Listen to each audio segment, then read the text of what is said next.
It was supposed to be an ordinary night, but just past midnight on a dark stretch of highway in Spain, a flash of green tore through the silence. Seconds later, flames.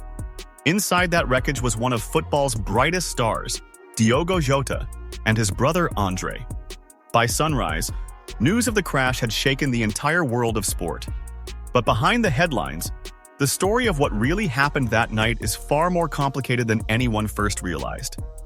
For years, Diogo Jota had been the quiet warrior, never the loudest in the room, but always one of the most dangerous on the pitch. Liverpool fans adored him for his relentless energy.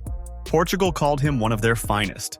And just days before the tragedy, he was celebrating the happiest moment of his life, marrying his childhood sweetheart, Ruth.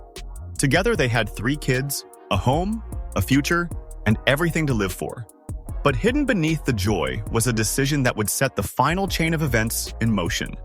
Months earlier, during a brutal Premier League clash, Jota had suffered a collapsed lung.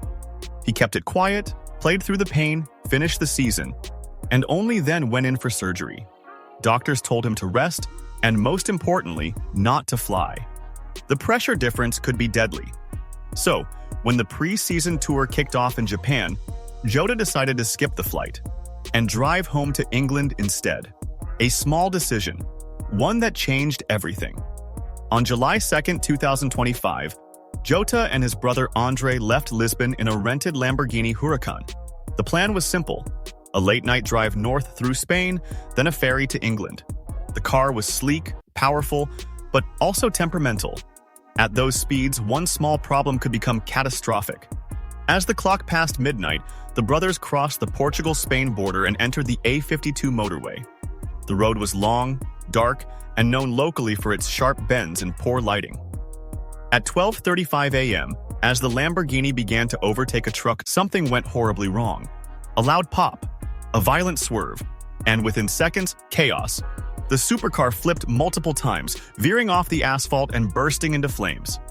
Witnesses rushed to help, but the fire was unstoppable. By the time emergency crews arrived, it was already too late. Both brothers were gone. But soon, questions started to surface.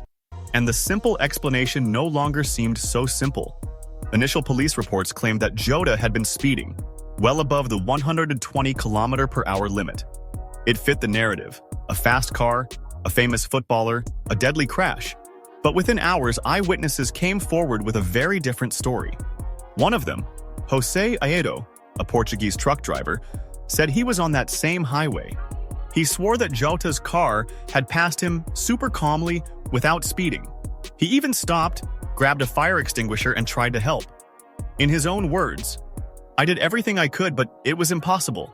The car was engulfed in flames. They weren't driving dangerously, they were calm."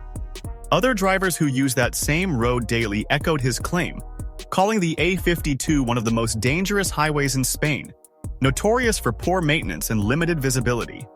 So, if it wasn't reckless driving, what really caused the crash? Forensic investigators quickly zeroed in on one crucial detail: a tire blowout. Reports claim the front tire burst as Jota tried to overtake. At high speed, that's a death sentence. When a tire fails at 120 km/h or more, the car becomes uncontrollable, especially a lightweight supercar with extreme torque.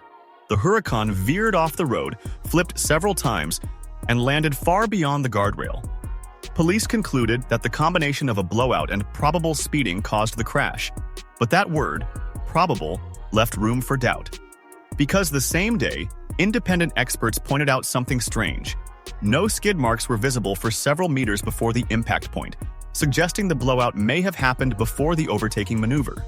So was it a mechanical failure, bad road conditions, or simple human tragedy?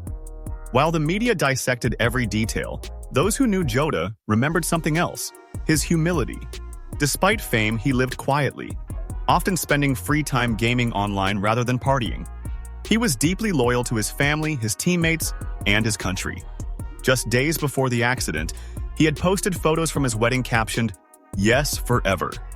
His last message to fans was a short clip from that day, a day we'll never forget. Nobody knew how literal that would become. And in the words of his respiratory therapist, Miguel Gonçalves, the man who oversaw his recovery. He was determined, disciplined, and optimistic. His condition was improving perfectly. He followed every rule. The irony: that same discipline, that refusal to rest, might have led him onto that fatal road. When news broke, the football world froze. Liverpool's manager, Arne Slot, called him a champion for his family, his country, and his club. The club announced that they would retire his number 20 shirt, a gesture never done before in Liverpool's history. Fans gathered outside Anfield, laying scarves and candles in the rain.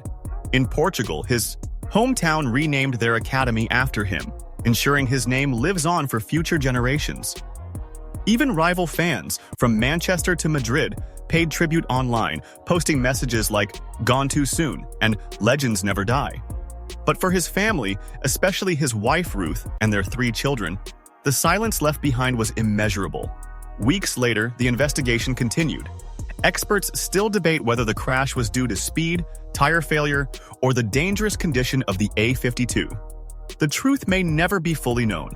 What's clear is that a chain of small moments, a tackle months earlier, a surgery, a doctor's warning not to fly, led to one irreversible night. Fate has a cruel way of connecting events we never think matter.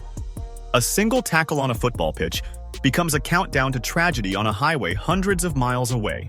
Rest in peace, Diogo and André.